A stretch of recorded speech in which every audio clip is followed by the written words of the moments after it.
And he says to me in halting English, "You now German prisoner." A World War II veteran tells his story on camera for the very first time 74 years after Nazi forces shot down his plane over Germany. First Coast News reporter Eric Alvarez brings you the story of 93-year-old Army Sergeant John Connelly and why he's telling his story now. July 21st, 1944. Black was intense that day. They seem harmless, these black puffs, but it's hot iron coming at you. Army Sergeant John Connelly manned the right waist gun of a B-24 bomber headed to Munich. The bombing run cut short when flak tore into the fuselage and brought the plane down. We all jumped out. The bomber crashed in the distance. Connelly drifted slowly away from his crew. There's no sensation of falling. You feel like you're just hanging. There's no sound up there. It's completely silent. He landed in enemy territory, just miles from the safety of the Swiss border. Anxiety sets in. What happened next is something he tried to forget. For 50 years, I never gave it a thought. This is the first time Connelly is telling his story on camera. For decades, he wouldn't even tell his family. He pulls a mysterious bag from a tea box and promises to show me what's inside when the time is right. Because first, he wants to show me a picture. Here is our crew. Of the only men who knew his story for half a century, the men who jumped out of the plane with him. How many of those men are left? None of them. Our whole crew is dead.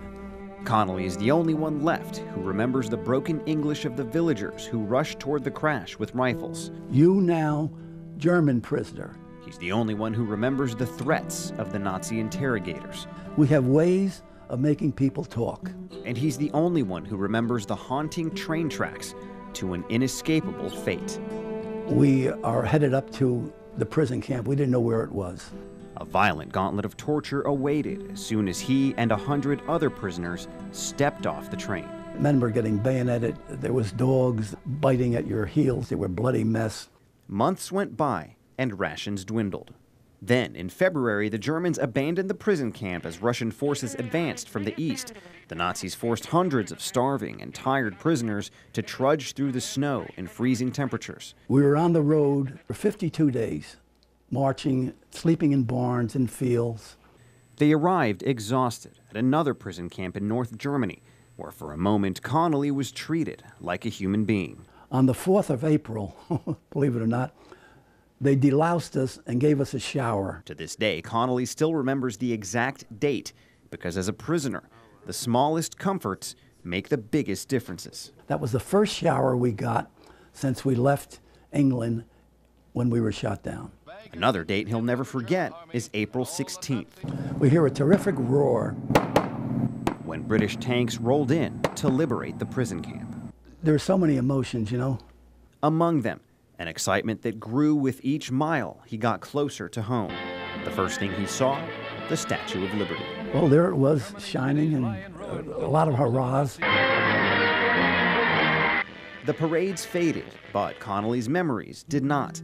He dealt with them on his own. Weeks became months, months became years.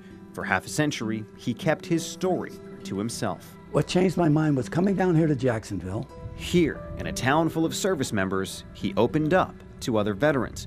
But before long, he found his circle getting smaller. As the years go by, there aren't that many World War II men left.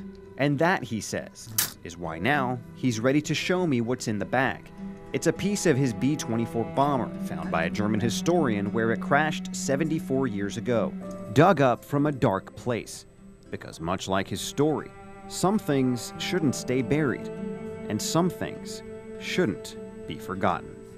Eric Alvarez, First Coast News, on your side.